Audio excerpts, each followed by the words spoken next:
Более 300 человек, прибывших в Коми с юго-востока Украины, уже имеют официальный статус лиц, получивших временное убежище. Вынужденные переселенцы оформляют также и разрешение на временное проживание. С надеждой на то, чтобы в будущем полностью связать свою жизнь с нашей республикой, обзавестись российским гражданством и иметь полноценные права. Ольга Коняева следит за тем, как складываются судьбы людей, убежавших от войны. Клавдия Юрченко приехала из Луганска к сыну в Эжву еще в начале июля. Тогда на телеканале «Юрган» вышел о ней сюжет. Клавдия Васильевна – инсулинозависимый диабетик. Сразу после приезда получить лекарства она не могла. Просто так их не продают. В больницах и поликлиниках рецепт тоже не выписывали. Предлагали сначала оформить официальный статус. С тех пор многое изменилось. Есть лекарства, мы ходили в больницу, выдали нам инсулин. Так что теперь я спокойно из-за того, что то, без чего я не могу обойтись. Сегодня Клавдия Васильевна идет на прием в миграционную службу. Пришел положительный ответ на ее заявление о разрешении на временное проживание. Необходимо пройти процедуру дактилоскопирования. Так, давайте вашу подпись. По федеральному закону дактилоскопическую регистрацию должны пройти все иностранцы перед получением разрешения на временное проживание и временное убежище. Теперь в национальном паспорте Лидии Юрченко поставят специальный штамп, который даст право на бесплатное медобслуживание и на любую работу в течение 3 лет.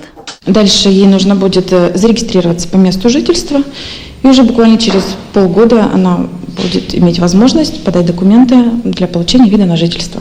Клавдия Васильевна уже решила, точно останется в Коми и получит гражданство. Привести бы еще мужа, который уже несколько недель не выходит на связь. В миграционной службе сегодня и другая семья вынужденных переселенцев. Еще на прошлой неделе наша съемочная группа застала их не в лучшем расположении духа. Сегодня у них хорошие новости. Детки уже одеты, уже пока мы пошли в школу, родители активные такие получились у нас в 1 А, что сразу начали все звонить, приезжать, прям домой на машинах приезжают, привозят продукты, вещи попривозили.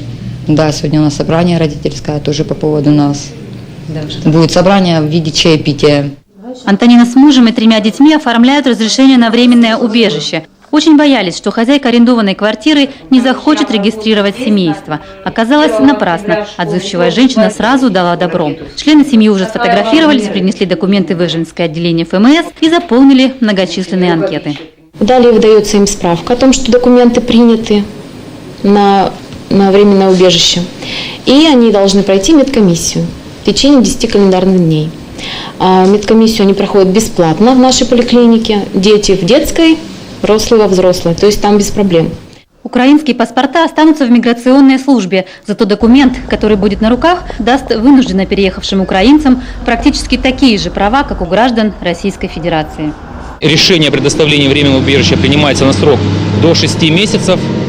Значит, этот срок достаточно для того, чтобы люди могли определиться, либо они будут дальше идти, и, значит, через получение разрешения на временное проживание дальше на пути к гражданству, либо примут для себя решение выехать обратно в государство своей гражданской принадлежности.